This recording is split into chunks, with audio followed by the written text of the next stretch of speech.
Peace and blessings, and welcome back to the Heritage Hip Hop Podcast. We are the 30 for 30 for independent artists and independent music, which means we introduce you to your future favorite artists today. And today, I have an artist that not only transcends wordplay, but he reintroduces the meaning of words through his experiences. Before we get into this interview, make sure you hit that like button, subscribe, share. And if you're listening to this on DSPs, make sure you give us a 5-star review for the Heritage Hip Hop Podcast. But once again, since we only bring you the best is yet to come, and he has come to this podcast. Please introduce yourself to the people. My name is Leon Marin. Hip-hop artist came from Brooklyn, New York, you know. And Give you a little bit of the rundown. Leon Marin was on the show before, and if y'all missed it, shame on y'all, because this is going to be special right here.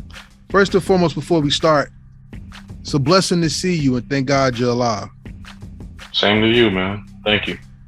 Hip-hop has been in transition for the past 3 years because hip-hop has always been the voice of the people, and the people have been going through so much social anxiety and social pain that hip-hop kind of changed around the pandemic and the things that came from the pandemic. Have you felt or seen the same things? Yeah, sort of. I've sort of felt and seen the same things. How did hip-hop change to you? Well, it was like when I was putting out a project, it was more so like artists were really saying, and you know, comments on Facebook that they rapped a certain way, they used to rap a certain way, and now they rap this way. So it was just, it's not really weird seeing that, but it's like, whoa, okay, I understand. It seems that because hip hop is all about life, and life has been quarantined, people had to gut check themselves, and it seems like lyricism came back through that gut check. Do you agree? Yes, I definitely agree. How have you seen hip hop go to its next level while being quarantined? I mean, we've gotten tons more music, I would say. Tons more music, you know. I feel like since the pandemic, everybody's been quarantined, so there's not really much to do besides think about things that you're going through, you know, observing more. And I feel that's the way a lot of people are now. They're very observant on things that they go through. And I feel like a lot of people are not necessarily scattered, but they're kind of like, I guess you could use the word scattered all over the internet, in a sense, where they're watching everybody else, you know? Okay. But I don't hold it against them, you know? I mean, I understand because we're going through this whole quarantine phase in our lives, so. The quarantine taught me that a lot of people had to get right with themselves to continue living in the moment. How do you feel about that? I mean, I feel the same way. I've had to get right with myself in certain aspects. How? You know, you got to think of it like not being able to, like me personally, I love seeing my mother. You know, like I go over my mom's house and I just sit with her for a few and, you know, converse with her, relax and, you know, try to understand her mindset and her life. And then I come home. But for the quarantine, a majority of the time I couldn't do that, you know, because I didn't want to give her anything. She didn't want to give me anything. So, and that's just with family in general, you know. I mean, with the world changing, the voices of hip hop had to change because the individuals making the music had to change. I mean, not being able to see your family, like you said, right? Being alone, which is very torturous or therapeutic, depending on the situation that you have in life. And also people who went through new life changes, like getting married or losing somebody or having children during this time. Those are very big changes. Did you go through any of those? And what did you go through? I got married. I got married to a beautiful woman, amazing woman. You know, she keeps me on my toes. You know, she's great, you know. But I don't look at it as anything more than a blessing, you know. Because we had everybody at our wedding that you know, we kind of asked to come, you know. Like we kind of look at it like, you know, whoever came, you know, came, and whoever didn't, but whoever was there was amazing. You know, whoever couldn't come but wanted to be there was also amazing. I was just grateful that, you know, I'm grateful that all of us came, but I'm also grateful that my mother came, you know. My mom actually showed up to my wedding, you know, That's dope. which was amazing. Congratulations. Thank It's supposed to be though, you know what I'm saying? And I think the reason why this question came up so early in the interview is because if we don't evolve through life's evolution itself, or changes, basically, we don't change through the evolutions, we kind of miss the blessings that are present, and we miss the chance to take part in the blessings to come. And because hip hop ever evolves and hip hop is alive, if we don't take the time to sit back, reevaluate, and then produce, we lose the very culture that we say we are a part of. How do you feel about that statement? I feel that's true. I feel like even myself, you know, I get so caught up in things, you know, either work or coming from work, trying to relax your mind. So it's like you're not really paying attention to anybody else because you might be zoning out to a movie or music, or that you're kind of missing things and everything's just kind of flowing on by. And it becomes an ongoing cycle of you doing it over and over and over again. You know, so I constantly try to get myself away from things. Like one of the things I'm trying to get myself away from is the internet. I haven't really been on Instagram, you know, and I went on Instagram yesterday, you know, to share, you know, women's, you know, like my wife's, you know, show her admiration, you know, because I do admire her, you know, but other than that, I haven't really been on social media like that.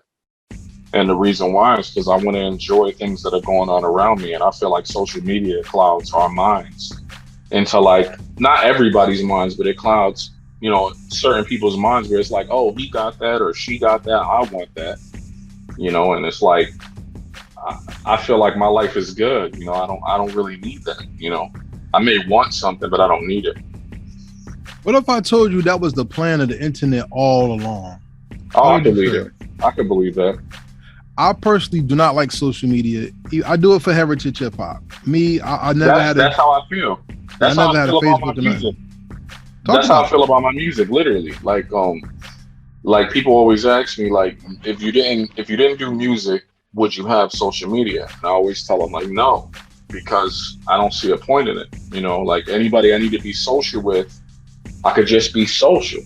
Anybody I need to create media for, I could just create media.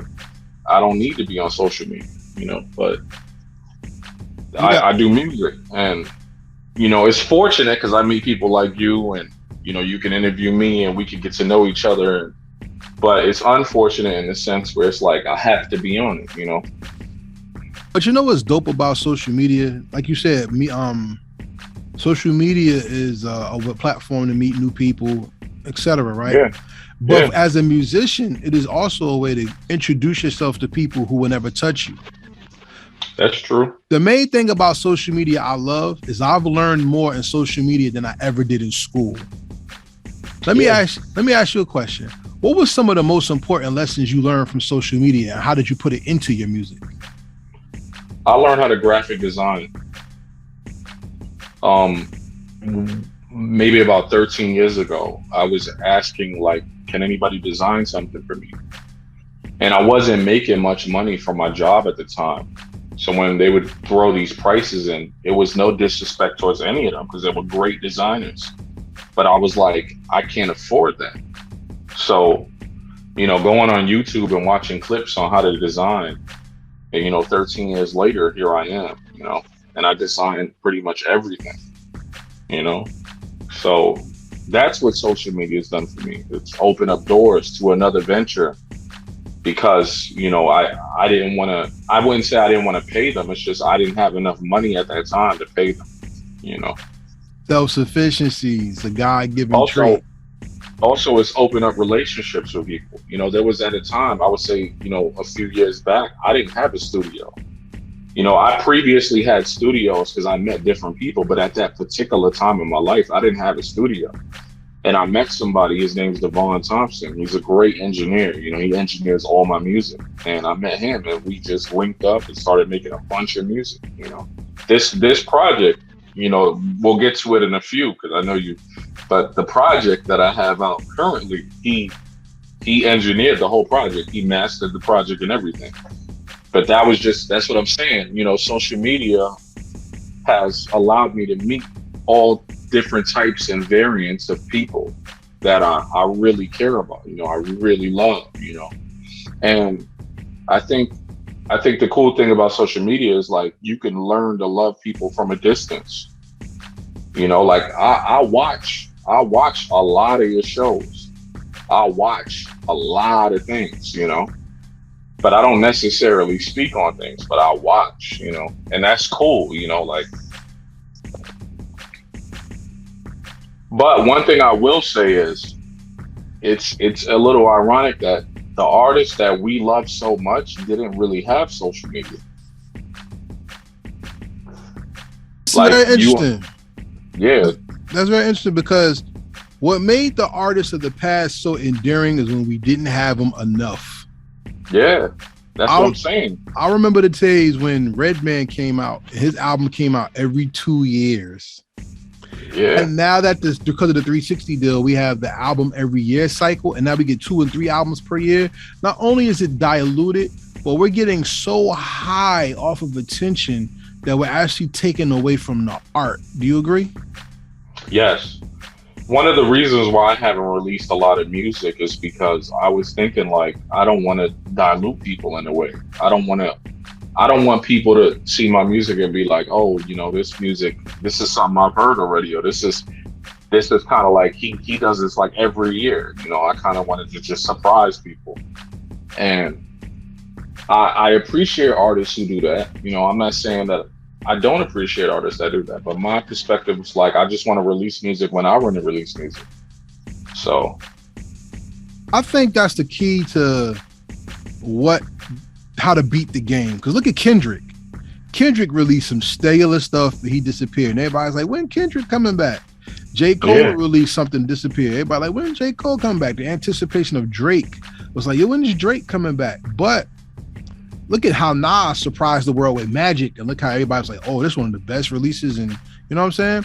And I think because we give away music like crack, everybody's getting high off the hit, and they're looking for the next hit so fast that nobody's enjoying the euphoria that comes with the beats and the rhyme. that's one of the reasons I told people. I explained to them, when you listen to this I don't know if I should call it a mixtape or an album, but I told them, when you listen to this project of mine, I don't want you to just give me an opinion based on 1-2 listens. Like I want people to be able to listen to it for months on end and be like, oh, you know, I appreciate this.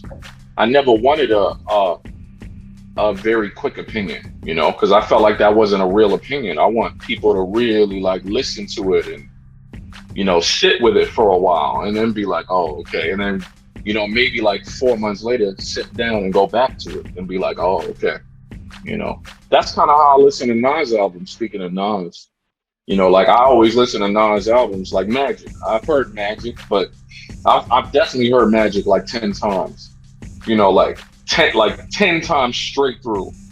And my thing is like, I don't judge it off listening to it like just those 10 times. Like I'll wait, and then I'll come back like 3-4 months later, listen to it again, and I may think something different of it, you know, like my opinion may change based on me listening from then to now, you know.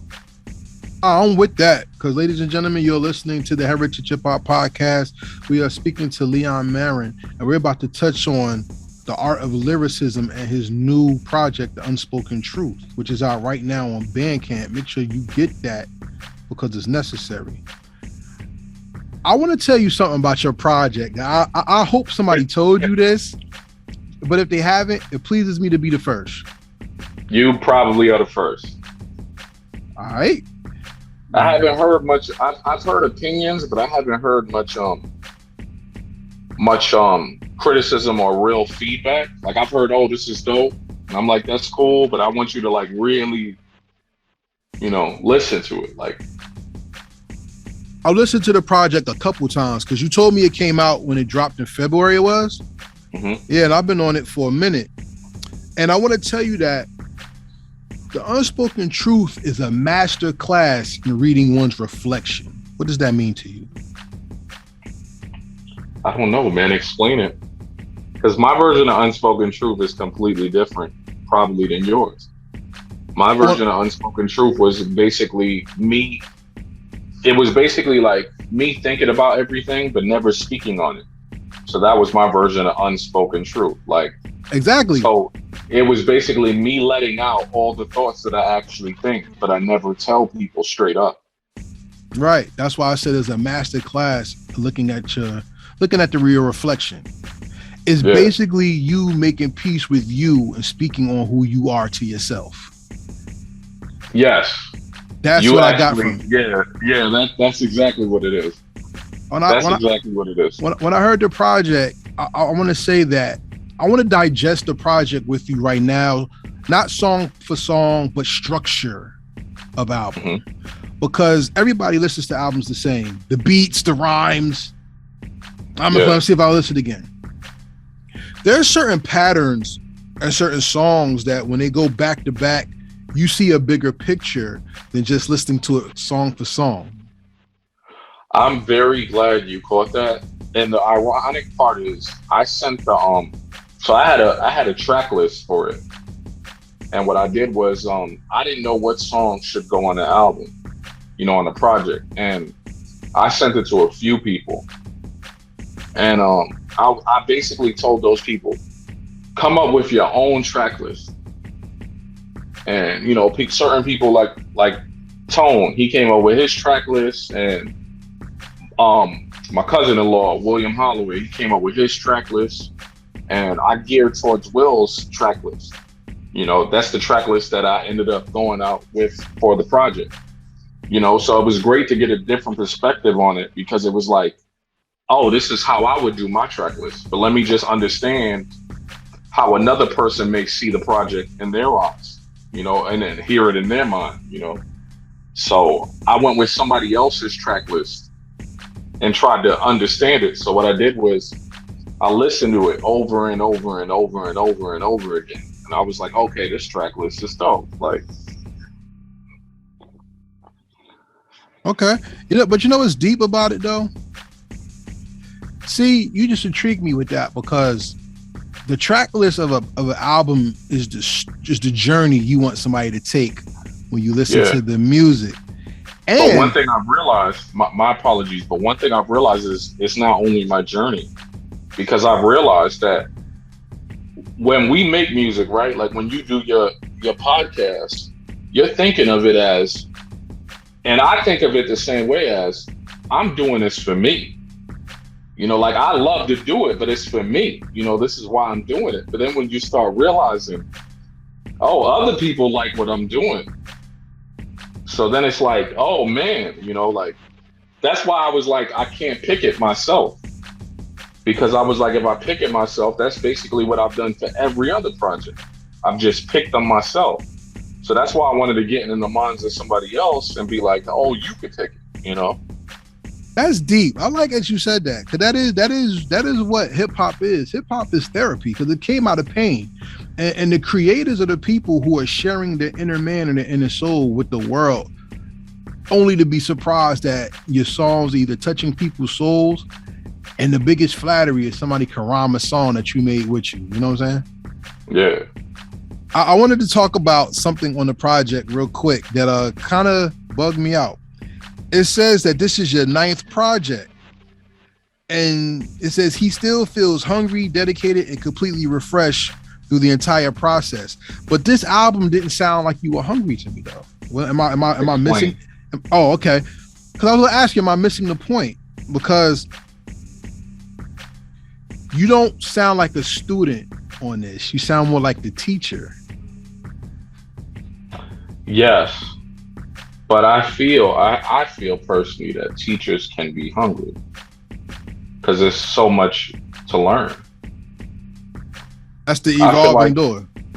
Yeah, I feel like the reason why I've been a teacher is because I've put in over 10,000 hours. Same with you in your podcast. You've interviewed tons and tons of people. You probably can't even go through all the names in your mind. But it's like, I'm the teacher because I've exceeded that 10,000 hours of trying to study flows and words and metaphors and, you know, like rapping just comes to me naturally. So I understand your point, but what I'm saying is, you know, it just, I get the whole aspect of me teaching and not being a student. Yeah, because when you're a student, it's like you're trying to show the world you're capable. Here, you're already capable, and now you're opening the chambers to your heart or the chambers to your mind. So now you have to teach the world a perspective that's different from theirs. KRS-One said an MC can rap to you about your life, but a rapper only raps about their life. So in this, I was hearing things I heard within myself at some time, rather than just hearing a song or just doing this. And it's like, okay, that's cool. You have certain songs on here that make me think. And I'm gonna just be transparent with you. The day of the interview, I always go back and listen to the album or something again. And I am on We Ain't Free. That's why, if you can't see it, We Ain't Free. That song right there is deep. Talk to me about We Ain't Free and talk about the feature that you have on that song too. So Jules Miller, great artist. I definitely want you to interview him at some point. Jules Miller. I will plug it. I will talk to him myself if I have to, like literally, like, because I think it'd be a great interview. But Jules Miller gave me this. He gave me this beat, and I was like, all right, this is cool. And he was like, I got kind of like a melody and like a flow to it, but I don't know what to do to it. So I was like, okay. And literally, like, upon hearing the beat, I just thought of that. I just thought of We Ain't Free. We ain't free. Like, my writing process is completely different in the perspective that when I write, it just comes to me naturally. It's not like I have to sit there for like hours. You know, things just come to me naturally. And I thought about what were we going through and what we will go through even further on. So when I think of that record, I think of it like it's futuristic in the sense that we've gone through these things and we're still going to go through them in our future. So when I came up with the concept We Ain't Free, he was on board with it. He was like, this is amazing. Like, but the crazy thing was when I put my flow and my lyrics on it, I kind of harnessed towards his energy because he kind of felt the same way I felt. So it was beautiful. It was like a lush of two people just coming together and just making a phenomenal song. You know, in my opinion, like that song, is one of my favorite songs. You know. Well, mine too. It's not my opus. It's not my number one on the thing. But I want to ask you, because that song really hit me, and I wanted to ask you. Everybody fights for liberty, but they dream of freedom. Why do you think that is the way it is? Because to me, there's no such thing as freedom at all. Because you got to think about it in the perspective of whose time is this really? Think about it. You could be free, right? You could be completely free in the perspective that you have all the money in the world. You could do anything you want with it, right? But then do you have all the time in the world? You get what I'm saying? So it's like you have all that time to spend that money, but then that time will disappear at some point in your life. Perfect example is one of the Rockefellers. He had like his 6th heart transplant. And then he passed. And it's like, all right, you had all that money in the world and you went through 6 heart transplants. And you probably lived further than a lot of people can live. But in the ultimate piece of it, you passed away. So it's like, are we really free in that perspective? Well, that's not a freedom. That's a slavery. Because if you're living through your money, you don't even have liberty. That's what I'm saying. You have a master. Yeah. So but that's kind of what I related to in the sense that I feel like freedom is what you do. Is you could sit down, you could relax, you could convey a conversation with people, learn people, and approach people in the sense where you want to interview them and get to know them for a podcast. It's free because it's fulfilling to you. It makes you feel fulfilled. That's a freedom. Same with me doing music. It's like fulfilling to me, you know? But I feel like people's words on freedom is completely different than what they actually convey. Because I feel like people could relate freedom to money, and people relate freedom to doing what they want to do, you know. And I feel like people get so trapped and so enslaved by the things that they desire that they forget that their freedom comes from within. I would have connected the song Freedom to Double Standards. Oh man. Double standards is actually a double standard in the song. Oh, talk about it. Because ironically, a majority of the time, we always hear a guy's perspective on things when it comes to things like that. So I flipped it and I said, what if I spoke about what the woman goes through? So that was my purpose of double standards, you know. That's why I have Amber Rose in the beginning speaking on her reality of what's going on, of guys saying that she's this and she's that, she's this and she's that. You know, then looking on Instagram alone, looking at Amber Rose, it's like guys think of her as this, but do many of them really actually know her life and what she's been through and what she goes through? Because I feel like in perspective of anybody, you know, if they put your life out there or my life out there, people would judge regardless, because that's just how people are. So when I made Double Standards, I looked at it in the perspective of a woman, like what a woman goes through, rather than a man, you know. Shout out to Leon Marin. This is the Heritage Hip Hop Podcast, and we're talking about double standards right now. Being that this is International Women's History Month and all the other stuff that's going on, shout out to all the ladies. Without you, life would not be. Exactly. and that's why I wanted to bring double standards up, is because the true meaning of faith is understanding that there's a perspective beyond your physical eyes. And even with music, there's an understanding beyond the first listen with your ears. That you can hear music with your ears, you can hear music with your heart, you can hear music with your mind and with your spirit. Women are the integrity of the spirit of nurturing. How do you nurture your music so it hits everyone the way a woman nurtures her family, by hitting everyone with the same spirit as well? Well, I have a small circle of people that I like to listen to my music, and I gather their opinions, their emotions, and how they convey the music, and then I take it from there, you know. And one of the people you should know already is my wife. You know, if she didn't like the music, I wouldn't probably put it out, you know. So I got a great woman by my side that can give me a great opinion on my music. You know, it's funny. So, we always want to, as a man, our job, the way God made us, salute to the Most High, is we're providers. So whenever we have the inclination to create, we're providing our souls to someone whose gift is nurturing and growing. So the power of a woman that we take for granted is that their cosign makes us stronger than our ambition to create. You agree? yes. How did her cosign actually breathe life into your art to make more or better music as you evolved from student to teacher?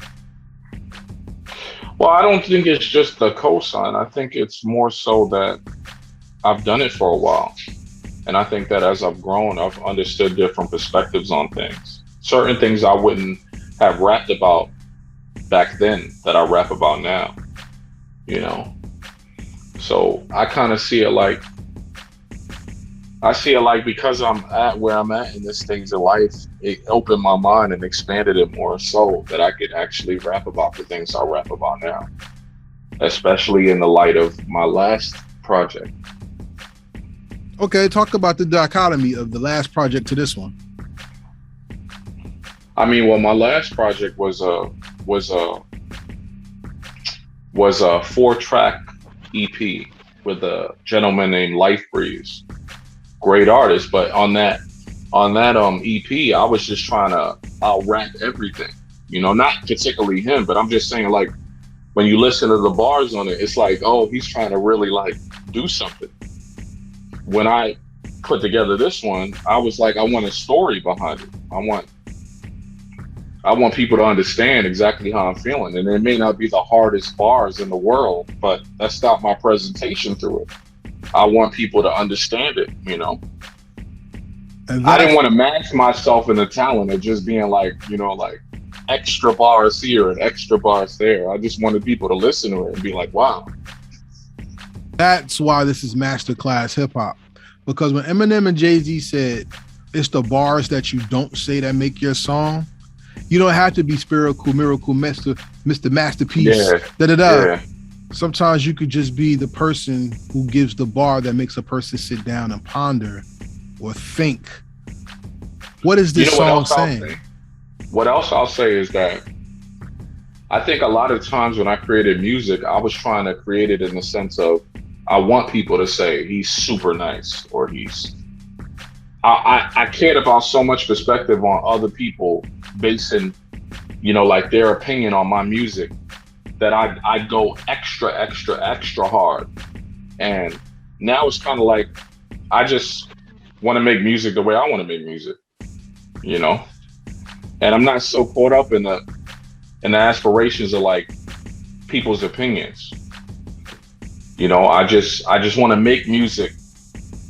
You get what I'm saying? Like, yeah, I do. Cause the thing is, when you live for others, you always fall short of your personal growth. Oh, absolutely. You know what I'm saying? And like you kind of touched on that on some of your songs. Yeah, there's a lot of songs like in the past that I would listen to and I'd be like honestly, there's a lot of songs I've listened to and I'm like, why did I make this? Like, why? Like, you know, and there's a lot of songs I've listened to that I've been like, you know, this is dope, but does it mean anything? That's what I like about this. You know, like you could put together a solid track where it's just like you said, with all the lyrical stuff and, you know, but it's like at the end of the day, when you listen to it over and over, it's like, does it do anything? Does it mean anything? Does it touch my soul? Like, I was in a hip hop conversation a while ago where we talked about the importance of Andre 3000, right? And I said, all right, so let's do an Andre 3000 versus Lauryn Hill battle, because they both don't have real extensive libraries by themselves, but they have like good verses and stuff, right? Mm-hmm. And I talked about the scarcity of both of them actually being what makes them strong artists in our minds. Mm-hmm. Yeah. KRS-One was brought up in the conversation, and somebody said KRS-One is trash, right? And I was like, wow, trash? That's kind of harsh. And it was like, KRS-One is not lyrical. And I've heard a veteran MC now, not rapper, say KRS-One is the worst of the best, the best when it comes to hip hop. What does that mean to you? And compared to what we said about not being lyrical, miracle, spiritual, but making songs with purpose. I don't think you can say that. I don't think you can say that because I look at hip hop like I look at everything else. Like everything else, like baseball, basketball, football. They all started from somewhere. And ultimately, people are going to improve and get better and better and better and better and better. Like, I do believe, you know, I'm not saying right now, but I'm saying I do believe at some point somebody's going to be better than Jay-Z. Somebody going to be better than Eminem. Somebody going to be better than Nas. You know, I'm not saying right now, but that's the whole purpose of sports or anything. Like, it's always to improve. So I don't see how KRS-One is the worst of the best. That makes no sense to me. Yeah, they were saying like he doesn't have the wordplay vernacular like everybody else. He has simple words in a very dope pattern. Okay, but you got to understand this. They have to understand it from this perspective. If we went back then,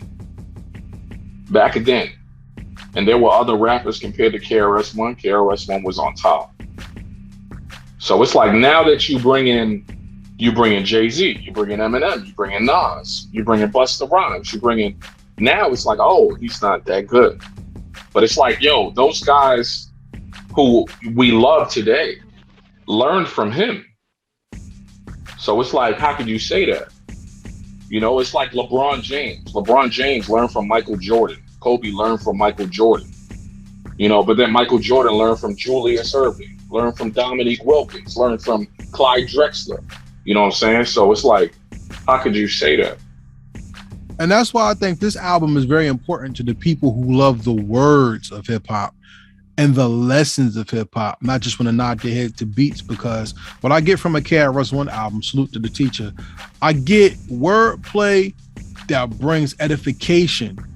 With you on this project, The Unspoken Truth, which is available now on Bandcamp to everybody who's wondering, I got wordplay that brought therapy and the inner man to the outer being.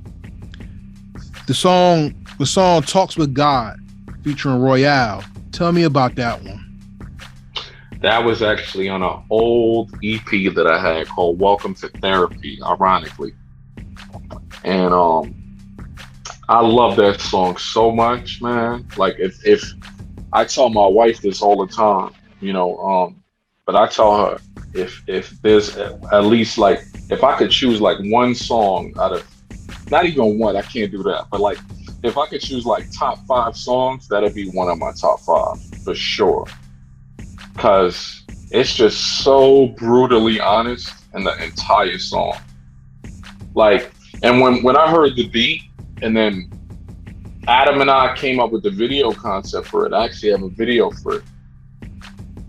It was just like everything meshed so perfectly well. I was like, wow. Like the video's dark and it's just me walking in Manhattan, but you got to see the way he captures the video. It's like a storytelling kind of song, you know? Yeah, I want to see it.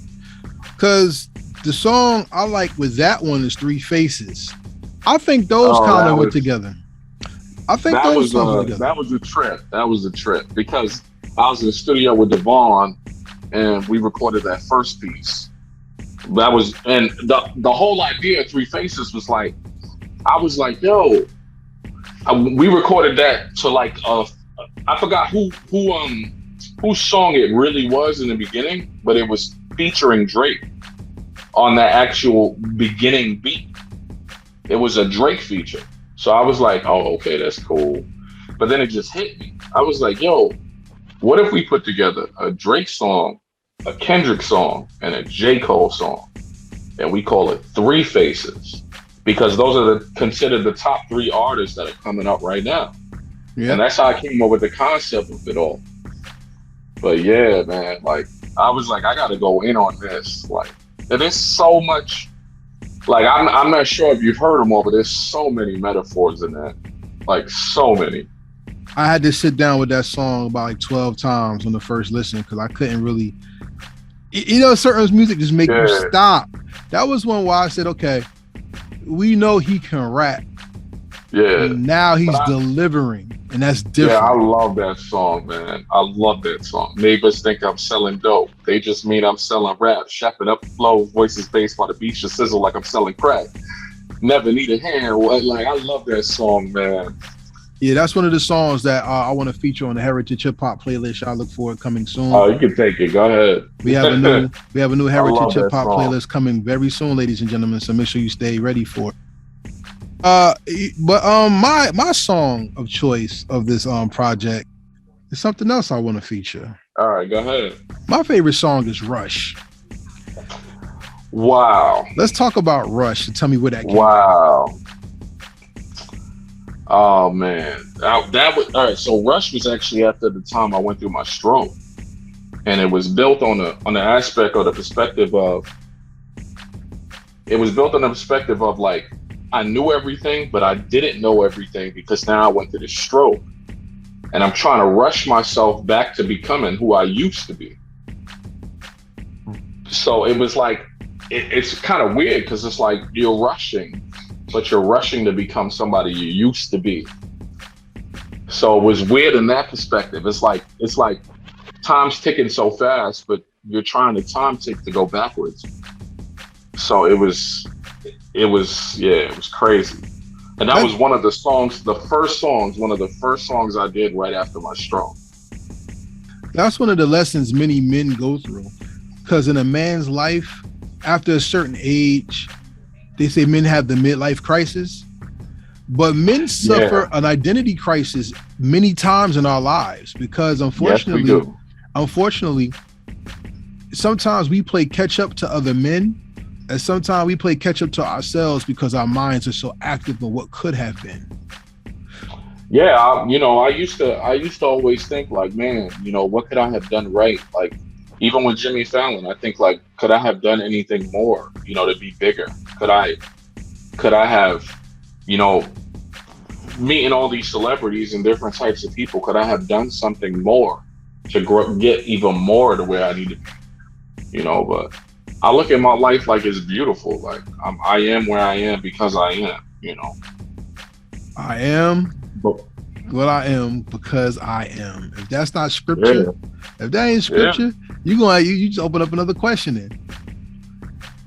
Rush is my favorite song on the album because it made me think about myself. This project is very dope to me because anytime a man can measure himself off of music or off of an art, he realizes that his art is the way he lives his life. You planted that seed. How do you want to see this album grow as time evolves with this album? So do you want the easy answer or the real answer? I want the truth. I want this to be the biggest album ever. Like, I want this, but not big in the sense of like accolades, but I just want people to listen to it. I want people to be able to find themselves to the music. Like, I want people to listen to it and be like, oh, that's a different perspective. Maybe I could have thought like this. I just want people to search for things through my music, like, and not even not even thinking of it like it's my music, but thinking of it like themselves. Like, I want people to gradually understand themselves better by listening to the music in that project. So in the age of drill, where hip hop is considered a young man's game, you're giving not an old man's wisdom, but you're giving what's the best word I can use? You're giving a transition period's ear or a pen to hip hop now. How do we get the drill music listeners to grow with this album then? I think everything needs to be given a chance. I think people are upset. Like, people get upset all the time, like, oh, drill music this, drill music that. But I'm like, nah, give it a chance. I listen to it. I like it. I like certain music. I'm not opposed to listening to different types of music to understand things. And I think people should be the same with my music. Just listen to it. If you like it, you like it. If you don't, you don't. But at least say that you had the decency to actually listen to it. I think that's the problem with a lot of people. A lot of people be like, oh, this artist is dope. This artist is dope. This artist is dope. It's like, what about the people that you don't think are so dope? Have you actually sat down and really listened to their stuff and really try to understand like exactly what they speak on? Because I've listened to drill music, and I think certain drill music is dope. But I look at it from two different perspectives. Like, I love Nas. I listen to Nas music all day. But, then again, it's like Lil Nas X. I listen to some of his music. I don't necessarily like all his music, but some of it I can like. But that's me. I have an open mind. Salute for your patience, because that's all you. And I respect it. No, like I said, I had to learn a long time ago. When I was younger and I didn't really get into a lot of things, you know how they say everybody has an opinion? I always had an opinion. It wasn't until I actually tried to write a rhyme or go to a studio or actually try to hit an MP before, I never knew how hard it was. So Check it out. Yeah, so then when you do it, what's up? Go ahead. I said in a rap, before you have an opinion, you better check your dope beats and fat raps. Your bars will get deported to another place like Cat Stacks, Kit Kat Raps. Everybody, like, I was just explaining the perspective of before people have an opinion, they should have their, like, I feel like people be like, LeBron James is this, he's not good. But it's like, can you do it? Because it's like, ultimately, if you can't do it, you really shouldn't have that opinion on it. because that man is out there working. You know, regardless if you see him like tripping over things and acting like he got fouled. I understand that perspective, but in the bigger perspective, he's in the NBA. He's really trying to win a championship. You know, there are artists that have made it that are drill artists, and it's like, oh, how did he make it? But I didn't make it. But it's like, bro, you don't know how much work he's put in. You understand? So I'm with you, and like I said, the way I learned is until you get in the booth and you know what a punch is. Oh yeah, breath control, how to hit the snare and the hi-hats the right way. You have no idea, and it makes you appreciate things more. But I do also know that hip hop now today is not hip hop from back in the day, because back in the day we had something more polished and given, and everything back in, like, look, everybody out there who's trapped in the 90s, everything in the 90s was not hot. There was a lot of corny shit. So stop acting like. I wouldn't necessarily say that. I wouldn't necessarily say that. I would. The only reason why I would say that is because you know how artists flow, right? Like Nas flows. Okay. All right. Check it out. You hear me? Can you hear me? Wait, you just going? I was checking to see if my headphones were working. But Here's my perspective on it. He flows completely different than trap artists would flow. Yep. So in that perspective, it's like you got to understand it from this perspective. And I'm not saying anybody can flow like Nas, but I'm saying people that have really studied rap can flow like Nas. People that have really studied, you know, can flow like that. I'm not saying they can be Nas, but what I'm saying is in a different perspective, all right, so for example, you could take a beat, right? I'm just giving an example. You could take a beat, but did you know there's different ways to flow on a beat? But that's what I'm saying. Nas raps like how he raps, and a drill rapper raps like how he raps. You understand? So it's completely different in that perspective. But what I'm saying is a regular person can't do that. Either one. A regular person can't do it like Nas, and a regular person can't do it like the drill rap. But that's what I'm saying. That's why I'm not saying that it's better. I'm not saying that. But what I'm saying is people make it seem like drill rap is easy. And it's like, it's really not that easy. You know, because a lot of drill rappers we've seen, they come out with one hit and then they disappear. But when you talk about drill rappers, you know, that whole movement behind it, it's like the big rappers that I know of that are in drill, you know, they have hit after hit after hit after hit after hit. So it's like they're doing something right, you know? I'm with you. But the point I was making was that there's people who say like today's music isn't good. And like yesterday's music all was, and I'm saying no, it was not. So yeah, today, but we can't compare. The reason why we can't compare, right? Because everything gets worse and it gets better. And I feel like everything gets better, then it gets worse, then it gets better again. And in the perspective of like, look at like wrestling. Like we loved, but I'm just being honest. We loved wrestling when The Rock was in wrestling, when Stone Cold was in wrestling, when Undertaker was in wrestling. But now that we older, it's like, oh no, wrestling is you know, like that's what I'm saying. Look at basketball.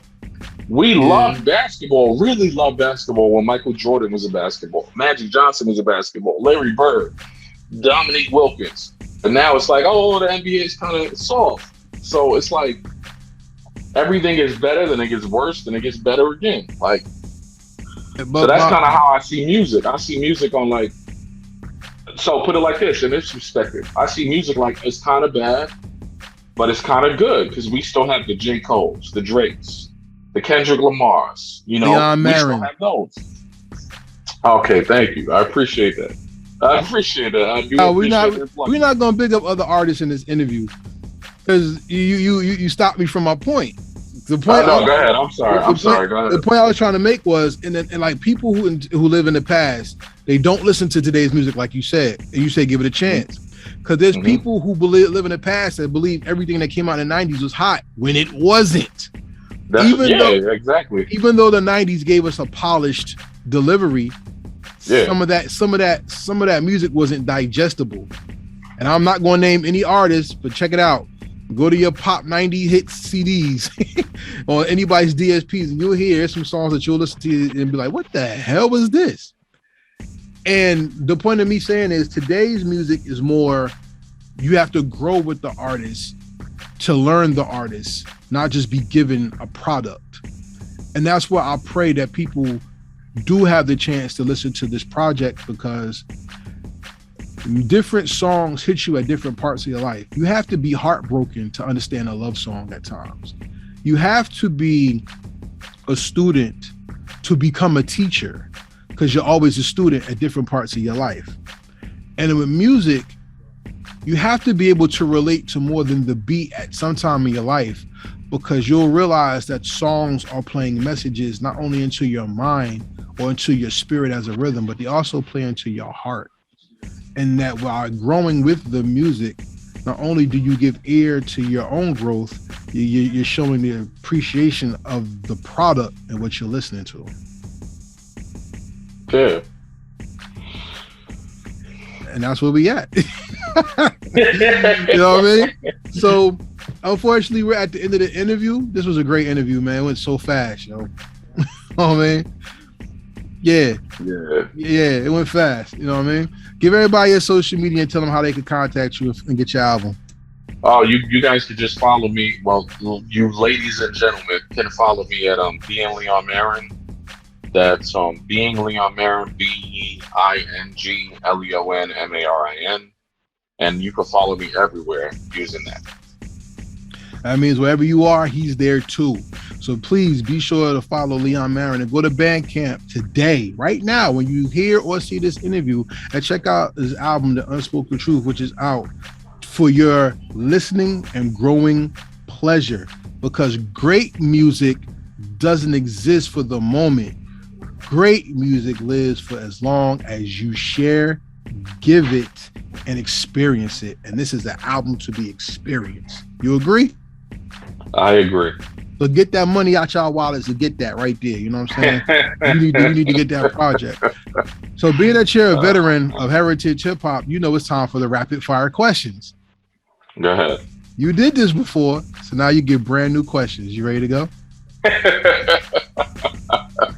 He said you did this before, so now you get brand new questions. All right, guys. Here we go. Question number 1, and we're going to start socially. Today is March 9th, which is the anniversary of the death of the notorious B.I.G. Yeah, B.I.G. I have 3 Biggie questions for you. We're going to do them in order. Let's see if I can remember. All right, here we go. Go ahead. What Biggie song would you like to remix and feature him on? Wow.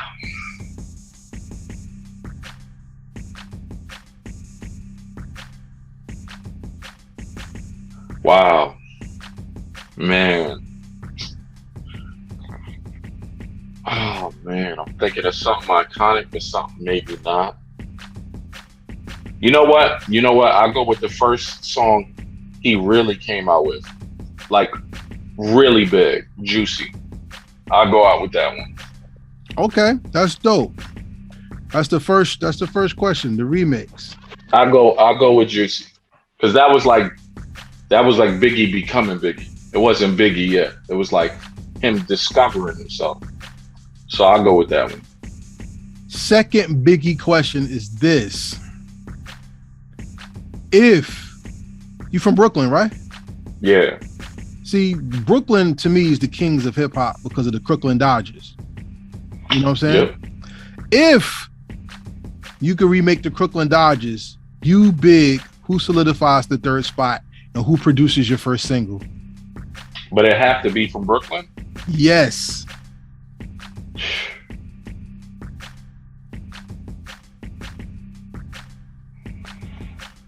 Oh man.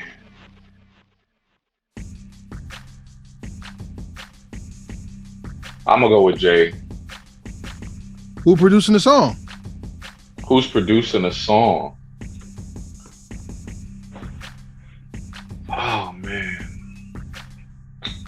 I forgot the name of this producer, and you're gonna hate me, man, because he's a big producer. Um, Jeez, what's his name? Wow. Give me throw a couple producers' names out there. From what era? Like today From the 90s. No, from the 90s. the Easy Mo He just B? he just did he was just on live with Kanye West, but he Rock? was talking to Kanye about his beats, and he wasn't. I forgot his name, bro. And I know you smacking the air right now. If you know who I'm talking about, you're gonna be like, wow. Pete Rock, No ID, Easy Mo B, Buck Wild. You know what? I do P Rock. I'll do P Rock. All right, Pete Rock and Big. That's what's up. I don't know who this other producer was, but all right. It was Jesus. I forgot his name, bro. Oh man. Sermon? Nah, it wasn't Sermon. The East Coast guy? Yeah, East Coast dude. And he's Primo? big, man. Primo? Huh?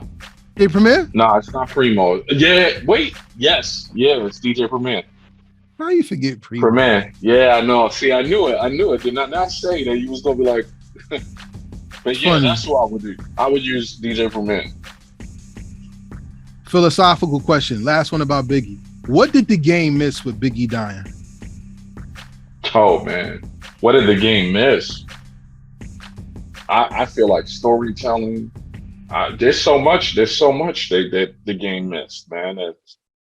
But I don't just feel that way about Big. I feel that way about Pac as well. I feel like they were like, to me, Pac and Big were like the Twin Towers, in the sense that they were completely different, but they were kind of the same. And it was like when they both fell, it was like the game was like, it was kind of like New York was shattered. Like, you know, like that's kind of how I look at it. Like the US was shattered, you know, with music. Rest in peace to Tupac Shakur and Notorious B.I.G. So now that we finished the Biggie portion of this, let's go to you. Being that the game lost so much with Biggie, what do you keep alive to keep the game? What do you bring to the game that keeps it like alive and keep it, you know? Complete honesty, complete emotions. You know, no favoritism. You know, like there's so many things I could say, but I'm completely honest in my music. Like a lot of people think that my music isn't about me, but it's like it's really about me. Like literally. Like Rush, I told you we spoke. I spoke on Rush, and I told you, you know, it was right after I went through my stroke. And it's like, how many people can actually say that that was really what they went through, you know, and really what they rapped about? So my music is completely honest, like completely.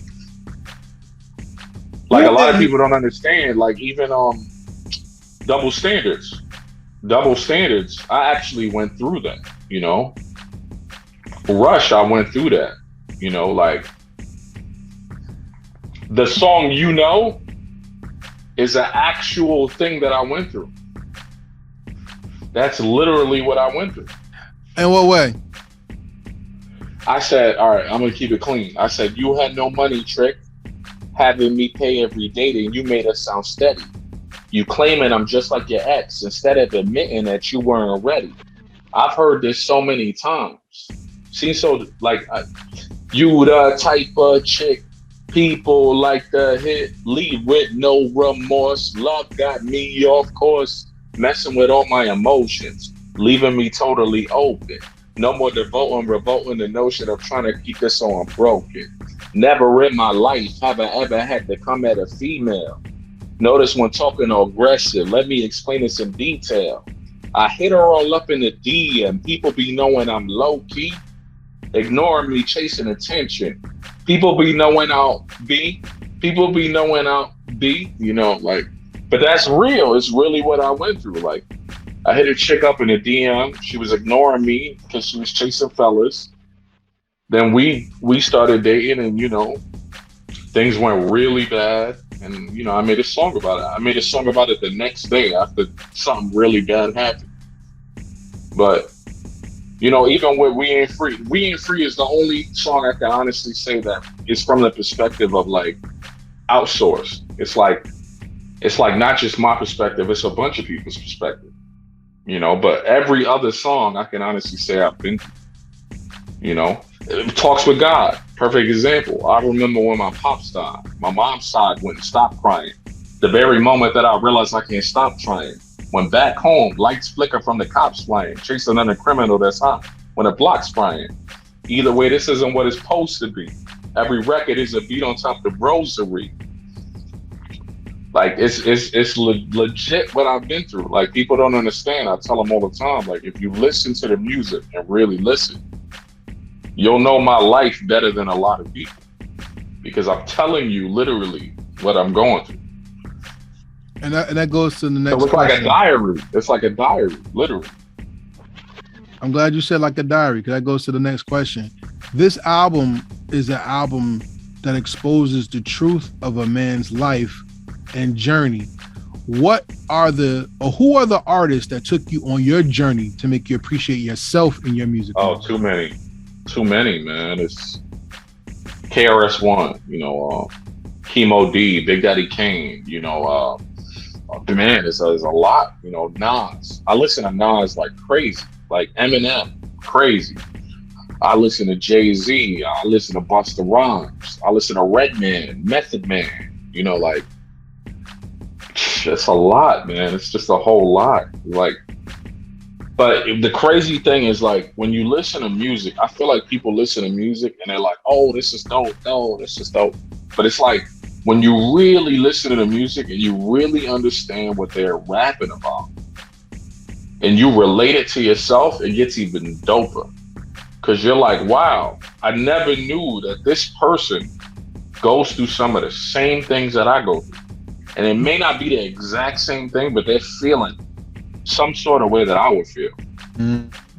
But it's on a record, so you're like, and they're famous. So you're like, oh, you know, this is crazy. Like, I get the whole mass presentation of like, oh, they're famous. But it's like, wow, this famous person is going through exactly what I'm going through. Yo, like I remember Akon dropping a song Locked Up. They won't let me. I'm like, wow, this is crazy. Like, you know, there's a lot of music that it's just like people divulge it like, oh, they're famous. But it's like, yo, those famous people go through what we go through. Right. And it's bugged out. It's bugged out. So now that we got to this part of the interview, you have a choice. Do you want to go the versus route or do you want to go the competition route? What do you mean by versus in a competition? The versus is theory, competition is preference. Yeah, but I'm trying to understand the question. Is it like, Are you asking me if I would be on versus, or are you asking me? All right, so the that's question. What I'm trying to, yeah. Do you want to go versus questions, or you want to do competitive questions? But isn't competition still versing? Oh. I'm trying to understand. All right, I'm gonna give you an example. I'm gonna give you an example of each one. You ready? All right, go ahead. As a lyricist, I take your opinion very high when it comes to wordplay, delivery, and marksmanship. So when I listen to Leon Marin, I want to know what MC fulfills Leon Marin's potential as an MC. You feel me? My question would be like, who formed Leon Marin more? Not his words, but his mind to rhyme. Is it KRS-One or Nas? Because that's what I get from this album. Okay, Nas. How so? I feel like my music is poetic. You know, and I feel like there's backstories to it. And I feel like the lyrical ability to it is amazing. Like, and I'm not even just don't take it as like me sounding arrogant or cocky. I'm not trying to sound arrogant or cocky, but I'm just saying I take myself out of my mind and I literally just sit there and just listen. Okay. That's kind of what I do after I create a song. Like even in the studio, in the booth, we literally sit there for like hours on hours on hours and just listen. And I guess that's kind of where I'm a student to it all. It's just like, wow, I never knew I could make this. This is crazy. Like, okay. That's your versus question. Here's your competitive question. Most lyricists are either ignored or unheard because people blindly listen and don't take the time to understand. Who's the more unappreciative unappreciative lyricist to you, Raz Cass or the Jizza? Oh, Raz Cass. Why? Everybody knows the Jizza. It's not true. Who don't know the Jizza? A lot of people I've talked to. Well, you know what? Yeah. A lot of people get it. Yeah, I get it. But when I say everybody in the perspective, I'm talking about people like me, you. Yeah, I get it. All right, so I'd say both of them. Gotta pick one. I go with Raz Cass because I know the Jizza. Hey, simple, point blank. So one thing we're doing new on Heritage Hip Hop, as we expand, we're getting to theory and we're getting to verses. So every Friday on Heritage Hip Hop social media, you see a new verses. And so far we had Redman versus Ghostface. We've had MOP versus The Lox. I love Ghostface for Redman. MOP versus The Lox.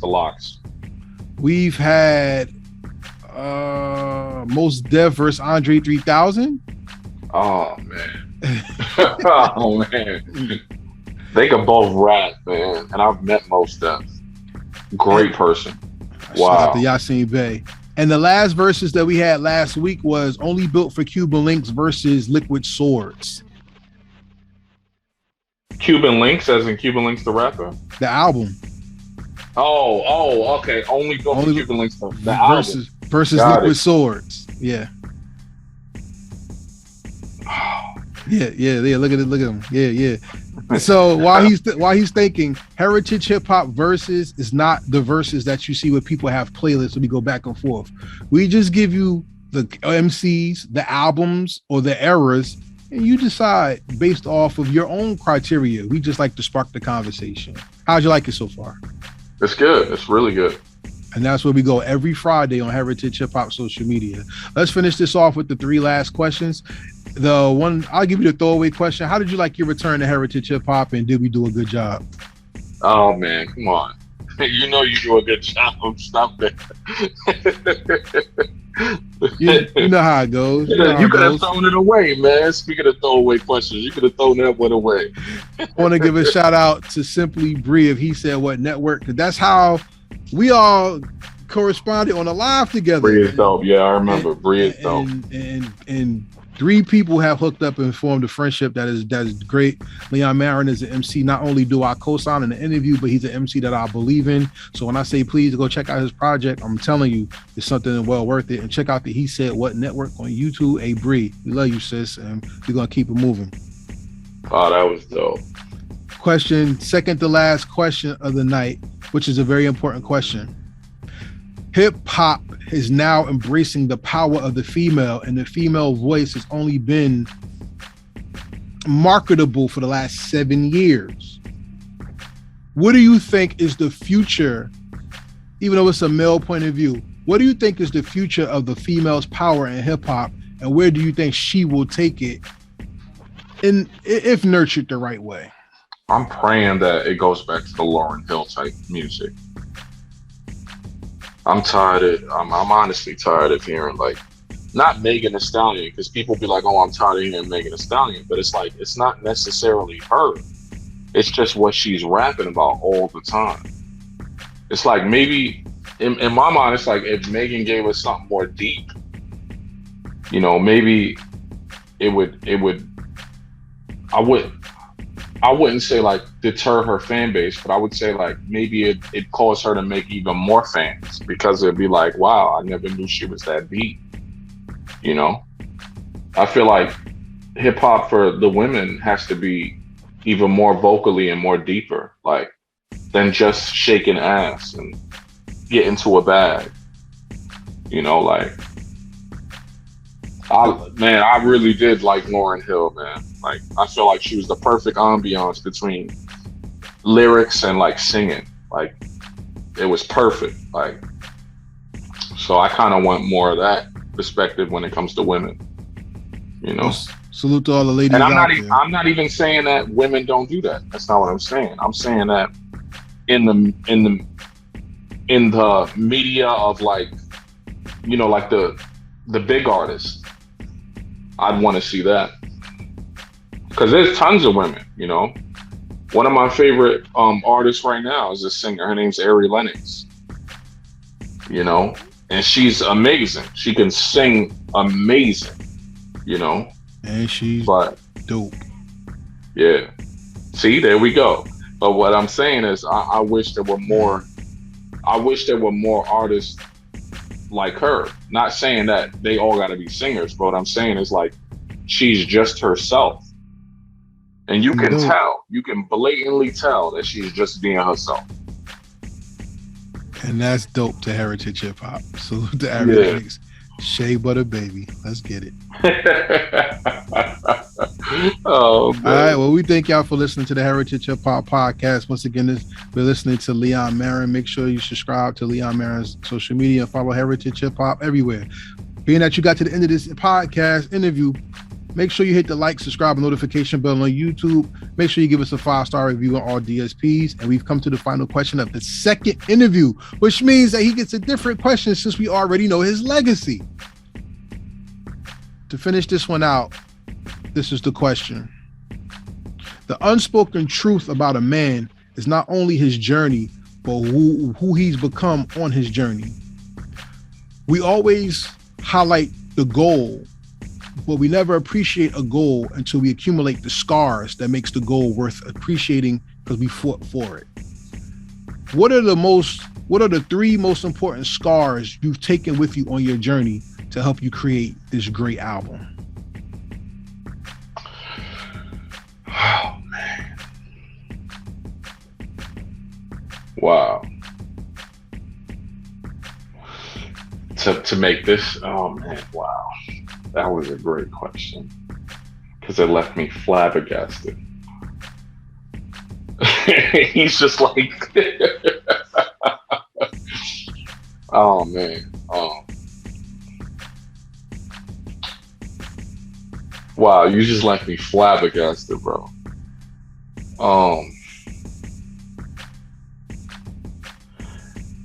I've learned to never take life too seriously.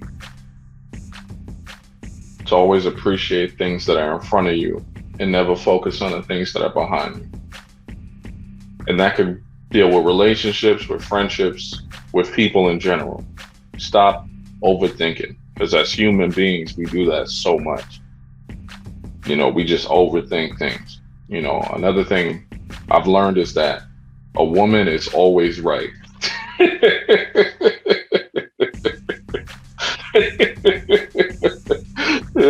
He's like, no. All right, so real quick, a woman is, look at me. A woman is always right. The Bible don't even teach you that, but all right. That's what you say. Look.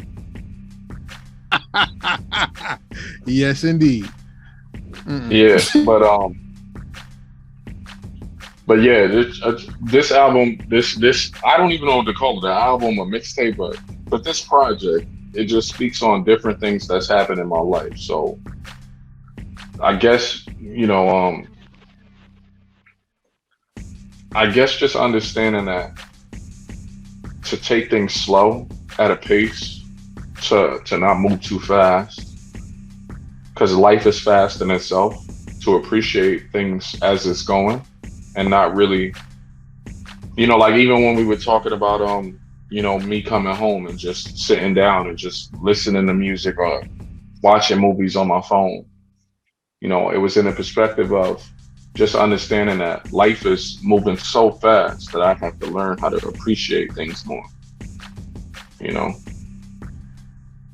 I respect that, ladies and gentlemen. But yeah, my apologies, but I that question was like, was like amazing. Like that was literally like one of the best questions I've had in an interview. For real, for real. Like that may take me a few months just to come up with a real good answer to, because the project speaks on so much. Like, but man, wow. That was a great question. Before I end up, I'm gonna say the reason that, like I said, I have to listen to the project to make the questions, but the reason why that came up is because I think that project is more of a movie than an album, and that's why I really enjoy it. I could understand that because I tell people all the time, man, and it's not trying to be arrogant or cocky or anything, but I'd be like, man, if somebody could recreate my life, even for right now, I'm, you know, like I just hit 30, I'm turning 31, but I'm saying just hitting 30, it's like if somebody could recreate my life in a whole movie, it'd be crazy. And I'm sure that's how everybody feels, you know, but I'm saying I've been on Jimmy Fallon, BET, MTV, Fuse Television, and I'm not even putting that in perspective. I'm saying even from the hood, like me growing up in the hood, me going through the things I went through and seeing things that I didn't want to see, but ultimately saw, you know, like, it's just a crazy perspective, you know, like, so that question kind of drew me back because it was like, wow, how could I say those things in 3 things? Like, what have I really learned? You know, I mean, if I was speaking simply, I'd say to be more patient, to be more understanding, you know, to be more relaxed with things. You know, because when I was younger, it was like my mind was completely on let's go, let's go, let's go, let's go, let's go. You know, I did like 241 shows in a year. And in my mind, it's like if I could do it all over again now, I would have done things much differently, you know, because I was so quick, you know, like I got to do this. I have to be on Jimmy Fallon. I got to be on Jack Thriller. I got to. You know, and it was like I wasn't really appreciating life at that moment. It was like everything was an ongoing cycle. You know, like put it perspective like this: I do an interview with you, I do an interview with Simply Bree, I do an interview with somebody else. To me, they were just like it was just interviews, and it was like I wouldn't really appreciate it right then and there. So that's why that question caught me so off guard, because it was like, wow, like it's like you understand exactly how I'm feeling. Yeah, because that's where we at in life. So ladies and gentlemen, once again, before we close this out, make sure you take the time to appreciate the life that's in front of you, because the one mistake we make is we're so into what's in front of our eyes that we don't appreciate the life that is affecting what we see, feel, or experience. This album is a masterclass album in understanding who you are. But until you slow down and see the world for what it is, how do you truly know who you are? The world is better with you in it than without you. So make sure while you're in this world, you do good, you produce good, and you inspire others with good. Because at the end of the day, only a righteous man will be remembered. A good man somewhat, but when you waste your time, you'll fade away in the wind like everything else that did not matter. And because you matter, we want you to rock with us at Heritage Hip Hop. So with that being said, this is Karev at Heritage Hip Hop, rocking with Leon Marin. Oh, well, one more thought. Take us out, sir. I got a question, man. Do you come up with these as you're doing the interview, or do you write it down? No, they come up on the fly based on the interview. Oh, bro. Wow, bro. Wow. If it wasn't for the music, we couldn't make it. So make sure y'all get that music. Wow. No, I'm just saying it's great, man. Like I'm thinking you probably wrote like certain things down just to understand them and just to think about what you're gonna say. But the fact that you could do it off just going, it's like, wow. Like that's like a rapper in essence. You get what I'm saying? Like that's crazy. Who am I? The MC. And with that being said, this is Karev with Leon Marin saying peace, and we out. All right, man.